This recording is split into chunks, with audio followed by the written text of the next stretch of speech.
외국인들에게 가장 알려져 있는 아시아 국가는 한국, 중국, 일본이라고 할 수 있고 그 중에서 특히 한국과 일본은 비슷하지만 아주 다른 나라로 평가받고 있습니다. 특히 겉보기에는 그냥 비슷해 보이지만 그 안에서 보여주는 시민들의 행동 하나하나는 바로 옆에 붙어있는 나라가 맞는가 하는 의심이 들 정도로 외국인들의 시선에서는 아주 다르게 보여지고 있습니다. 그래서인지 해외 커뮤니티에서는 한국과 일본을 비교하는 질문이 자주 올라오곤 하는데요. 과거 한 네티즌은 일본에서는 결코 경험할 수 없지만 한국에서는 경험할 수 있는 것에는 어떤 것들이 있나요? 라는 질문을 올렸고 일본 네티즌은 이와 관련해 재미있는 댓글을 달기 시작했습니다. 외국인들의 시선에서 일본과 다른 한국의 모습은 여러 가지가 존재했지만 그중 일본인들의 입장에서 이건 무조건 일본이 우수한 모습이라고 말하는 두 가지 내용이 있었는데요. 그건 바로 폭행과 지하철 내 시민들의 모습이었습니다. 해당 글쓴이의 국적이 어디인지는 자세히 모르겠지만 한국과 일본에서 모두 거주했다고 밝힌 외국인은 먼저 한국에서는 거리에서 난투극을 자주 목격할 수 있지만 일본에서는 한 번도 본 적이 없다고 언급했습니다. 그리고 지하철의 경우 일본인들은 열차 내에서 대부분 책이나 신문을 읽고 있지만 한국인들은 모두가 스마트폰만 보고 있다며 한국과 일본의 차이점을 설명했습니다. 그러자 일본인인지 아닌지 모르는 몇몇 네티즌들은 이게 한국과 일본의 지식 차이라며 왜 일본이 한국보다 더욱 교육 수준이 높고 문화적으로 우수한지를 보여주는 모습이라고 주장하기 시작했습니다. 한국인들은 스마트폰에 중독되어 독서를 통해 교양을 쌓기보다는 영상 시청이나 게임과 같은 의미 없는 자극적인 것들로만 시간을 보내지만 일본인들은 그 대신 책이나 신문을 읽으며 교양과 지식을 쌓기 때문에 일본이 더 선진국이 될 수밖에 없다는 그런 의견이었죠. 하지만 해당 주제에 대한 외국인들의 생각은 전혀 반대였습니다. 한국의 스마트폰 중독 문제는 때때로 사회 문제로 거론되고 있는 것도 맞지만 과연 한국인들이 스마트폰만 사용함으로 인해 국가의 교육 수준과 국민들의 지식이 떨어지는지에 대해서는 우리처럼 외국인들도 조금은 이해하기 어렵다는 반응을 보여주었죠. 또한 오히려 한국은 일본과는 비교할 수 없을 정도로 지하철 내 와이파이 시스템과 같은 인터넷 인프라가 발전되어 있기에 이런 모습이 가능한 것이고 결국 한국이 일본보다 더 발전한 나라이기 때문에 보여지는 모습이라고 말하는 외국인들의 반응도 찾아볼 수 있었습니다.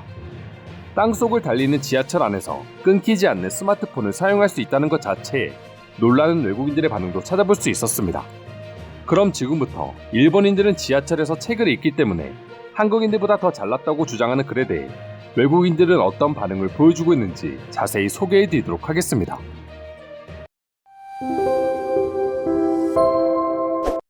일본의 열차를 탔는데 스마트폰 사용에 취약한 연령대의 사람들이 많은 걸 볼 수 있었다.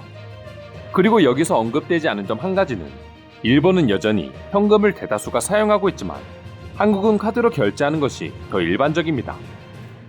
일본이 여전히 현금 기반 사회라는 데에는 동의하지만 이 주제와 관련해서는 크게 상관없는 내용 같습니다. 정확한 요점은 일본 사람들이 지하철에서 스마트폰을 사용하지 않는다기보다는 한국인들이 책이나 신문을 잘 읽지 않는다는 것입니다. 이것만 봐도 일본인들이 얼마나 우월주의를 가지고 살고 있는지 알 수 있다. 한국인들은 신경도 쓰지 않는 주제를 가지고 자신들이 우월하다고 한국과 비교하고 있는 모습을 보면 말이다. 일본 서점에 대놓고 혐한 서적란이 있는 것만 봐도 일본인들의 사상을 알 수 있어. 주제와 다른 이야기이긴 하지만 한국인은 당신이 멍청하다고 말하면서 싫어하거나 사랑한다고 말하며 좋아하거나 확실하게 표현하지만 일본인은 그들의 감정을 보여주지 않는 것도 사실입니다. 차라리 한국 사람들과 함께하는 게 훨씬 좋습니다. 요즘은 도쿄의 지하철 안을 보게 되면 스마트폰 좀비들과 다름없다. 한국인만 그렇다는 건 사실이 아니다. 독일인도 이제 지하철에서 휴대폰을 사용하기 시작했다고 합니다. 마침내 지하에서 4G 신호를 받을 수 있게 되었기 때문입니다. 평소 독일인들도 책이나 신문을 읽고 있었는데 단지 인터넷이 연결되지 않았기 때문이었던 것이죠. 한국인에 비해 일본인들이 지하철에서 책이나 신문을 읽는 이유는 아마도 일본 열차에는 와이파이가 없기 때문이 아닐까요? 일본은 여전히 신문을 읽는 고령 인구가 많기 때문이라고 생각합니다. 제가 알기론 일본에서는 지하철 안에서 인터넷 신호가 나쁘기 때문에 사람들은 어쩔 수 없이 책을 읽어야 하는 걸로 알고 있는데 사실인가요? 일본 말고 다른 나라도 똑같지만 한국 지하철에서 경험할 수 있는 인터넷 속도에 비하면 일본은 속도가 절반 이하라고 생각하면 됩니다. 근데 이건 일본의 나쁜 점이라기보다는 한국이 너무 월등하게 대단한 거긴 합니다. 일본인들이 한국인들보다 지하철에서 책을 많이 읽는다는 건 알겠는데 그래서 똑똑한지는 모르겠어. 내가 봤을 때 많은 사람들은 그냥 만화책을 읽고 있었거든. 한국인들이 지하철이나 버스에서 책을 읽지 않고 스마트폰만 쳐다보고 있는 이유는 첫째, 인터넷이 빠르고 신호가 좋기 때문입니다. 그렇기 때문에 스마트폰으로 책도 보고 신문도 보고 심지어 드라마나 영화를 볼 수 있기도 합니다. 난 일본인으로서 이런 것들이 오히려 일본을 깎아내리고 있다 생각합니다. 우리의 시스템과 디지털 문명이 발전하지 못하고 있다는 것을 우리 스스로 인정하는 부분이 아닐까 싶어요. 그런 것보다는 일본도 물론 지하철에서 스마트폰을 이용할 수 있지만 오히려 오랜 감성을 즐기는 것입니다. 절대 일본인들이 한국의 시스템적 기반이 뒤처지기 때문이 아니라고요. 한국과 일본은 이런 것들도 서로 비교가 되는군요. 영국에서도 지하철이나 버스를 타보면 대부분 스마트폰을 쳐다보고 있거나 귀에는 에어팟을 끼고 음악을 듣고 있습니다.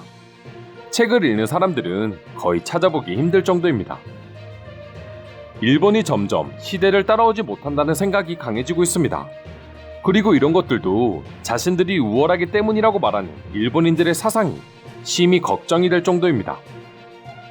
한국이 그만큼 대단한 나라라는 것을 증명하고 있습니다. 지하철에서도 인터넷이 빠르고 심지어는 와이파이를 무료로 이용할 수 있다는 점만 보더라도 한국과 일본의 차이를 느낄 수 있습니다. 저도 서울을 여러 번 방문해봤고 일본도 몇 번 가본 적이 있는데요. 아마도 당신이 기억하는 일본은 10년 전 일본일 것입니다. 이제 일본도 한국처럼 지하철에서는 스마트폰을 쳐다보는 사람들이 훨씬 많아졌습니다. 한국은 이제 영상 플랫폼이 세계 최고로 변화하고 있다. 하지만 일본은 아직도 만화 같은 종이를 이용하는 것이 일상이다. 그렇기 때문에 이런 모습이 자연스럽게 연출될 수밖에 없는 것이다. 한국은 이제 집에 있는 TV, 에어컨 같은 가전제품들도 와이파이를 통해서 작동시킬 수 있게 됐을 정도로 여러 기술이 스마트폰 안에 있습니다. 그렇기 때문에 스마트폰의 이용이 자연스럽지만 일본은 아직까지 아날로그하기 때문이 아닐까요? 이상으로 한국과 일본의 지하철 모습에 대한 해외 반응 살펴보았습니다. 오늘도 끝까지 영상 시청해주셔서 감사드리며 여러분들의 구독과 좋아요는 영상 제작에 큰 힘이 됩니다. 이상 종크TV였습니다.